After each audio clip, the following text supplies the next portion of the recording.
Gotham City, 1981. Arthur Fleck works as a clown for hire for a company called Ha-Ha's. He is tasked with advertising a store by dancing and waving a sign around. The sign gets snatched by a group of punk teens, forcing Arthur to chase them into an alley. They smash the sign against his face and proceed to mercilessly kick him while he's down. In this era, Gotham is struggling with crime, unemployment, and poverty.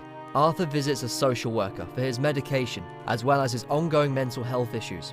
On the bus ride home, a small child looks at Arthur. He makes silly faces that amuse the boy, but his mother tells Arthur to leave him alone. Arthur begins to laugh hysterically, and when the mother questions him, he hands her a card that explains that he has a condition that causes him to laugh the way that he does. Arthur returns home where he lives with his ailing mother, Penny. They sit and watch a talk show with host Murray Franklin. Arthur imagines himself being on the show and getting Murray's attention.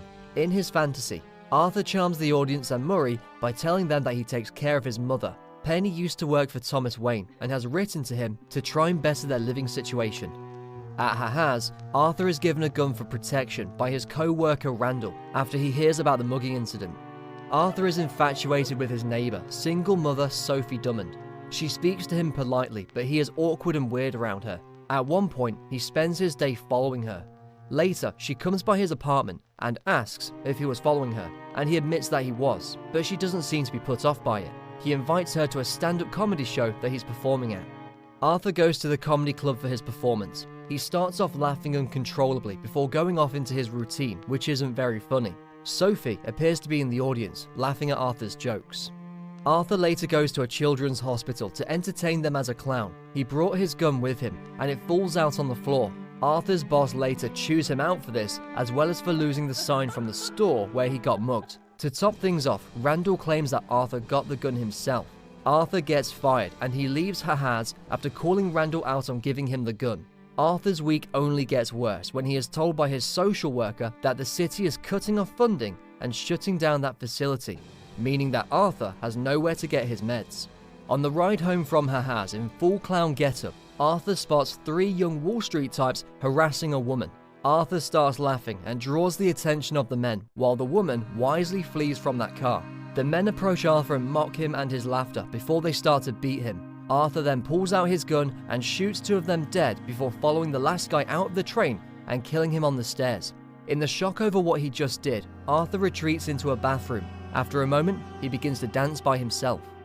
The news of the murders spreads, with some seeing it as an attack on the wealthy, while others support the act. Thomas Wayne speaks out and condemns it. Arthur later finds one of Penny's letters to Thomas, which indicates that Arthur is Thomas's son.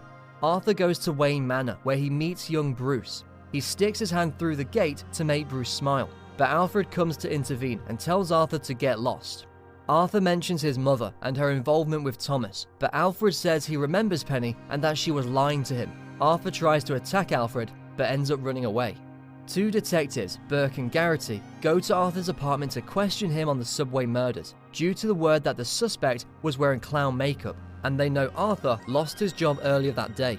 Arthur denies any involvement and gets the detectives to leave. Not long after, Penny falls ill and is hospitalized. Sophie sits by Arthur as he tends to his mother. In the hospital, Arthur sees that Murray's show is playing a clip from his stand-up routine, but he is hurt to see that Murray only played it to mock Arthur. Arthur finds Thomas at a public event and tries to confront him with the potential of him being his father. Arthur mentions Penny, whom Thomas also remembers. He says she was delusional and that there's no way Arthur could be his son. Arthur starts laughing in Thomas's face before Thomas punches Arthur and the man is thrown out of the building. Arthur later receives a phone call from a rep for Murray's show. He is invited to appear as a guest, which Arthur accepts. Seeking hard proof, Arthur goes to Arkham Asylum and speaks to a clerk, Carl, who has a file on Penny. When Carl says he can't find Arthur the info he wants, Arthur snatches the file and runs away to read it. The reality is that Penny adopted Arthur after he was found abandoned, and she abused him. One part of the file mentions Arthur having a head injury, which is most likely what caused his laughing condition. Arthur returns to the hospital and tells Penny that he thought his life was a tragedy, but he sees it as a fucking comedy. With that, he smothers Penny to death. Arthur goes back home and breaks into Sophie's apartment. She sees him and is terrified, asking him to leave for the sake of her daughter. Through this, it is revealed that every other moment featuring Sophie was just in Arthur's head.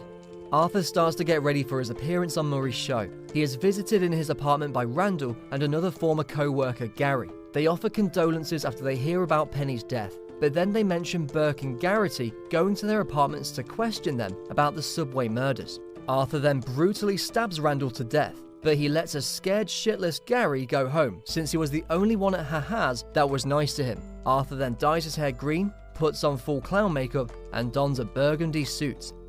Burke and Garrity find Arthur dancing in the street. He runs, and they chase him into the subway where dozens of other Gotham citizens are dressed like clowns after being inspired by the murders. As the detectives pursue Arthur, one clown gets in the way, and Burke accidentally shoots him dead. The clowns pull the detectives out of the subway and start beating them, allowing Arthur to get away. Arthur meets Murray and his agent Jean. Before he goes on, Arthur asks Murray to introduce him as Joker, since Murray referred to him as such when playing his clip. Arthur goes out as the show begins. He awkwardly tells Murray a joke before admitting to the subway murders. Murray and the audience slowly realize that Arthur is serious. Arthur argues that the audience only cares for the victims because Thomas Wayne spoke for them, but anyone else like Arthur would be ignored and walked over. Murray and the audience grow angrier with Arthur, but so does he. Murray scolds Arthur, which escalates into Arthur snapping and blowing Murray's brains out in front of everyone. The audience runs away in terror, and news of the murder immediately hits the airwaves. Gotham is now overrun by rioting citizens dressed as clowns after hearing about what Arthur did. The Waynes leave a movie theater to find the chaos in the streets. Thomas takes Martha and Bruce into an alley, but one clown follows them and tells Thomas he's getting what he deserves. With that, he shoots Thomas and Martha dead in front of Bruce. Meanwhile, Arthur has been arrested and is being taken by the police, but clowns in an ambulance run into the car and free Arthur. The rioters then cheer Arthur on as he stands on a car and embraces their admiration, now that he has gotten the recognition he has long desired. A while later, Arthur is locked up in Arkham. He meets a new social worker and says he wants to tell her a joke, but she wouldn't get it.